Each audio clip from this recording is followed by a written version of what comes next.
All right. What's going on, everybody? Coach Willis here from Willis Performance Training, and I am joined by a super duper special guest, Coach John Hyatt. John, how are you doing this morning? Hey, I'm doing great, Armand. I'm doing really well. I'm glad you're doing well too. Thanks for having me on this morning.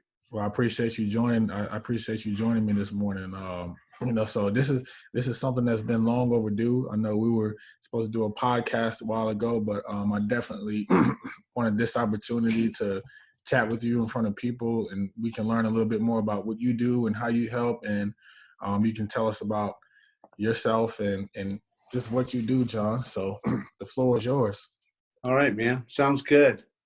Well, again, thanks for having me. Armand, I've known you for a few years now in the local business area. Come to get to know you and your business and appreciate what you do for young people, especially, helping them fulfill their dreams.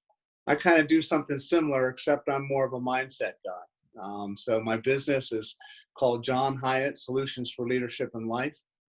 I'm John Hyatt, your coach for life. So what that means is I'm available to help people basically just figure things out. You know, no matter what we're doing in our life or how old we are, there's always something we're trying to figure out. And we're either A, trying to solve a problem, or B, trying to optimize, trying to do better, just trying to get better at realizing our full potential in things. So I've had my practice as a coach on the square here in Marietta now for about 7 years. And over that period of time, I work with corporate leaders, executives, and business owners on upping their personal game as well as for their organization. So I do leadership, coaching, and consulting. On the individual level, I've worked with young people, I've worked with adults, I've worked with couples, I've worked with families, all about just trying to be present and solve situations that they have going on in their lives in different areas. I've enjoyed working with a few athletes over the period of time, golf players, baseball players, helping them get more focus, helping them optimize their mind, body, heart, so to speak, aspects of what they're trying to do. So my background is military, 27 years in the U.S. Army. I'm a retired lieutenant colonel. So during that period of time, I saw a lot of leadership. I observed a lot of leadership at different various stages and various positions and roles. I served in leadership positions throughout my 27 years. So I was always interested in leadership and decision making and problem solving and team building and communication and how to optimize all of that. So I really enjoy it. I love the work. There's nothing like helping a client, and I'm sure you get this level of satisfaction with what you do. There's nothing that beats working with somebody for a period of time and then seeing them apply those principles, realize a success, a shift, or a change, and then celebrate that victory with them when they get their own aha moment and can claim victory over something. Absolutely. And I know from firsthand experience, having had a session with you, I mean, it literally was, for me personally, just reached a lens on life and approach to things.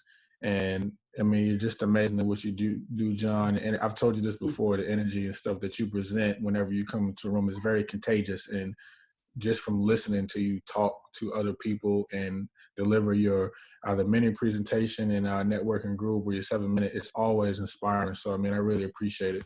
I really appreciate it.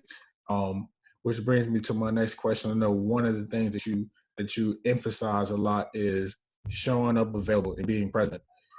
Can you walk us through what that means and how to do that, and especially during this time right now with everything going on with coronavirus and being shut down? Like, how can you be stress-free and be present? What does it mean? Sure. Absolutely. Yeah, show up available is kind of my overarching mantra, so to speak. It's kind of my rally cry. Whenever I'm talking to groups or doing workshops, I have them say, show up available out loud. What I realized from times in my own life, the times that I struggled the most, the times that I had more challenges than most, was when I was unavailable for what I wanted. So in other words, we're always asking ourselves two questions. Well, the universe is asking us a couple of questions. Number one, what do you want? What do you really, really want? And so the first goal is to claim what we want, to acknowledge ourselves that we're good enough, that we deserve enough, that we have our own intrinsic value to have our own preferences for what we want. And I don't care what it is, so long as it doesn't hurt somebody else. But it doesn't matter if I want to be a star baseball pitcher, a star football player, a star track runner. It doesn't matter if I want to be a successful business owner or a successful partner, a successful husband or mother or wife or father, or successful at anything. It doesn't matter. What's most important is that you own that preference, that you really get clear. Clarity is key on what do you want. And then the second question is just as important. Are you available for it? Are you really available for it? And so when I ask myself and other people that I'm working with that question, they kind of go, I kind of go, well, wait a minute, am I available for it? And I got to think about, okay, what about my mindset, the way I think, believe, or perceive myself, others, or the situation? Are my thoughts and is my mindset aligned with what I want? Or do I have limiting beliefs that get in the way?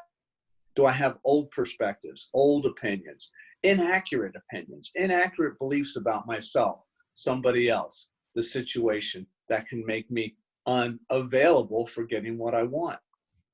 Number two is my emotions, right? In the business world, they call it emotional intelligence, okay? Emotional intelligence is nothing more than me being self-aware of my own emotions and learning how to process those in a healthy way. Number two, me being aware of what your emotions are, me being aware of your emotional state and in the workplace or in a family dynamic. And then third, optimizing my emotional awareness with awareness of yours and you understanding mine, and then us working together to accomplish it. But in the personal realm, in the individual athlete realm, it's like, does anger get in the way?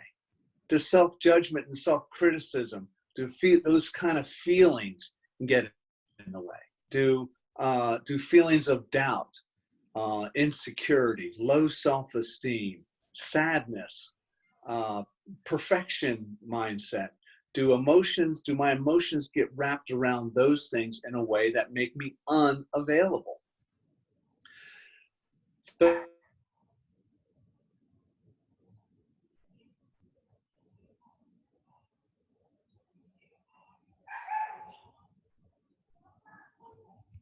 Are you there, John?